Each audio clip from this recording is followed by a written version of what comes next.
Oi pessoal, tudo bem? Bem-vindos a mais uma aula. Na aula de hoje, nós vamos tratar sobre os padrões de qualidade da água. Bom, nós já aprendemos a coletar a água e aprendemos a analisar essa água. Depois que coletamos e analisamos, chega a hora de saber se essa água está boa ou está ruim. Para poder saber se essa água está boa ou ruim, nós utilizamos os padrões de qualidade da água. O que é um padrão? Um padrão é um valor máximo para uma coisa ser considerada boa ou para ela ser considerada ruim. No caso da água, nós temos os padrões de qualidade, que são os teores máximos de impureza permitidos da água. Então, analisamos a água e verificamos se ela atende a este padrão. Quando nós falamos em padrão, eles são determinados pela legislação, ou seja, as leis que dizem quando um valor está de acordo e quando um valor está em desacordo, qual que é o valor máximo daquele parâmetro. No caso, nós temos alguns padrões para água que a gente consome, a água de consumo humano, e a gente também tem padrões para água que está nos rios, para água que a gente usa para nadar, para água subterrânea. Então, dependendo do tipo de uso, do tipo de água que eu tenho, eu vou saber se ela atende um padrão ou não, de acordo com a legislação. Nós vamos começar falando sobre os padrões de potabilidade, ou seja, quais são os valores máximos que uma água ela pode ter para cada um dos parâmetros que a gente já falou, turbidez, cor, coliformes. Qual que é o valor máximo que ela pode ter para esses parâmetros para ser considerado potável? A gente encontra esses valores na legislação. Existe uma portaria do Ministério da Saúde chamada Portaria de Consolidação, que ela consolidou tudo o que falava sobre saúde, e dentro dessa portaria ela tem os padrões de qualidade da água. É a Portaria de Consolidação número 5, de 28 de setembro de 2017. Antes dessa Portaria de Consolidação do Ministério da Saúde, a gente tinha uma outra legislação, que era a Portaria número 2914, de 12 de dezembro de 2011. Quando o Ministério da Saúde criou essa portaria de consolidação, ele pegou todos esses valores de padrões de qualidade da água e colocou lá nessa portaria. E o que ela fala? Ela fala quais são os valores máximos para cada um dos parâmetros para poder dizer se uma água é potável ou não. Por exemplo, para a água poder ser considerada potável, lá nessa portaria, ela fala que o valor máximo de cor é de 15 UH. Então, se eu peguei uma amostra e essa amostra apresentou 16 unidades de Hazen, que é a unidade que mede a cor ou unidade de cor, quer dizer que ela não está dentro do padrão de potabilidade e essa água ela é considerada imprópria para consumo. Ou então, eu analisei a turbidez de uma água utilizada para consumo humano. E o valor de turbidez que eu encontrei durante as minhas análises foi de 4 unidades de turbidez. Então, essa água está de acordo com os padrões de potabilidade. Porque, de acordo com a legislação, o valor máximo de turbidez que pode ter é 5. Então, se eu estou 4, eu estou abaixo. Então, eu estou dentro do padrão de potabilidade. Lá nessa legislação, ela coloca todos os valores para todos os parâmetros para dizer se uma água é potável ou não. Um outro exemplo que ela também coloca de padrão de potabilidade são as bactérias do grupo coliformes. A gente já viu que a gente tem dois tipos. A gente tem os coliformes totais e os coliformes termotolerantes. Coliformes totais, todas as bactérias do grupo coliformes. Coliformes termotolerantes ou Escherichia coli, que é uma dessas bactérias, elas já indicam, se elas estiverem presentes, que essa água teve contaminação por origem fecal. Então, o que esse padrão de potabilidade fala? Ele fala o seguinte: se você analisou uma água e você encontrou coliformes totais nessa água, mas ele estava ausente em 95% das amostras, ou seja, se você analisou 100 amostras e em 95 ele não estava presente, ele estava ausente, essa água é considerada própria para consumo. Agora, se eu analisei uma água uma água utilizada para consumo humano. E eu encontrei lá uma amostra positiva para coliformes termotolerantes ou Escherichia coli, quer dizer que essa água está com contaminação de material de origem fecal. Então, ela não está própria para consumo. Ela não atende ao padrão de potabilidade. Ainda falando um pouquinho sobre os padrões para potabilidade da água, eu queria chamar a atenção de vocês para esse documentozinho aqui, ó, que é a nossa conta de água. Na nossa conta de água, no verso dela, pelo menos aqui na minha, ó, no verso da minha conta de água, a gente encontra várias informações falando sobre esses padrões de qualidade da água. Ele fala sobre o que é turbidez, o que é cor aparente, ó, vocês conseguem enxergar?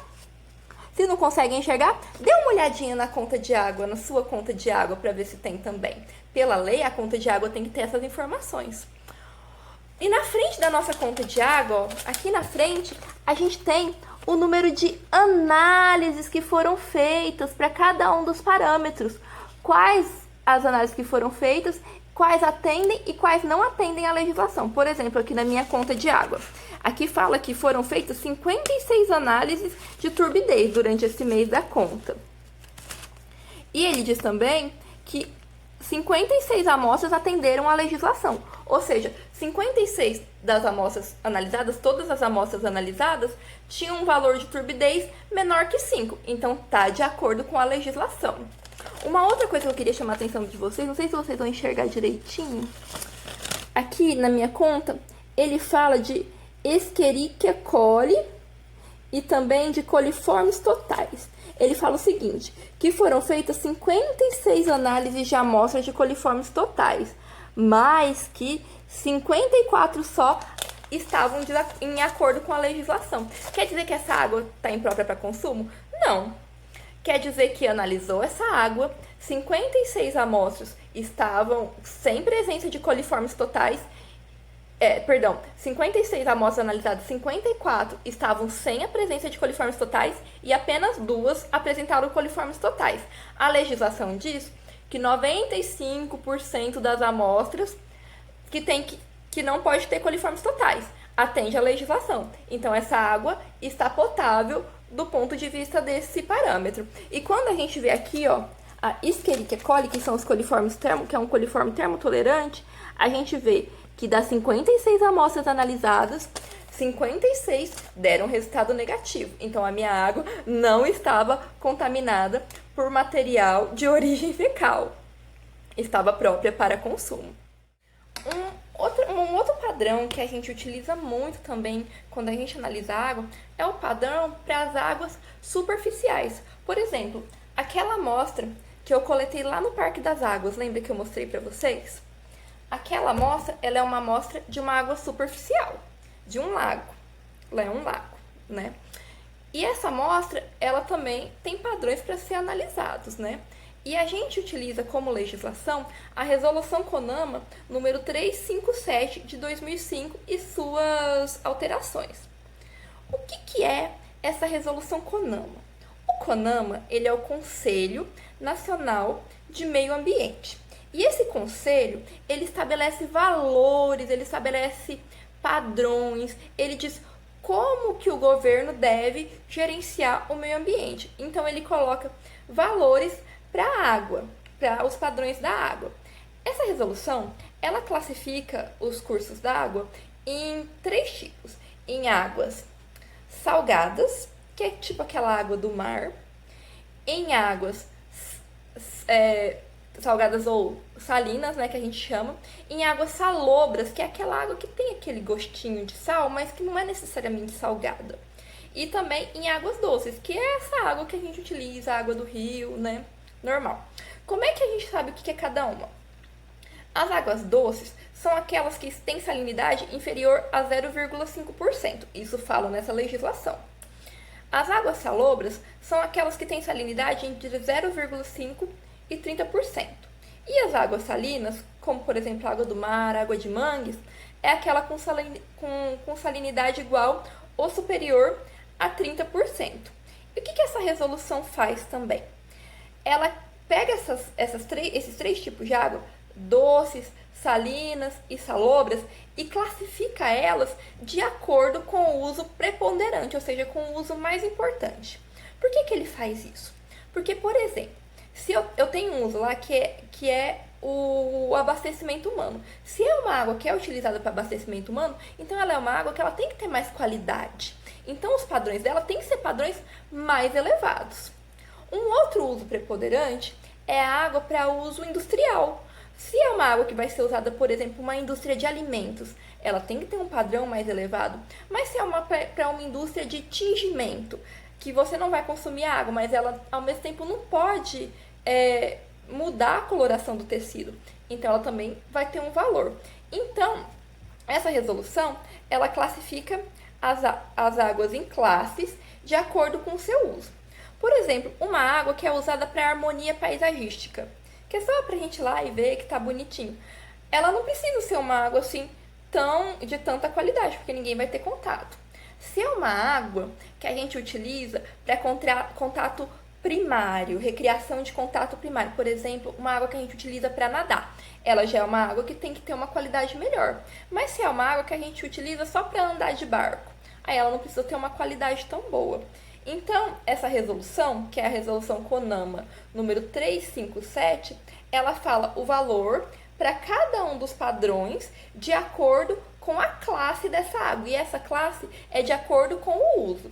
Quanto mais importante for o uso, quanto mais requerer contato humano nesse uso, melhor tem que ser a qualidade.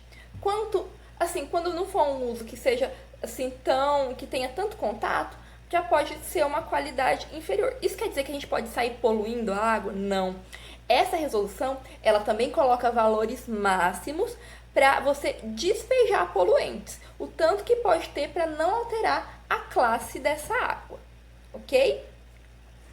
Então, pessoal, esses são os padrões de qualidade da água que a gente utiliza mais.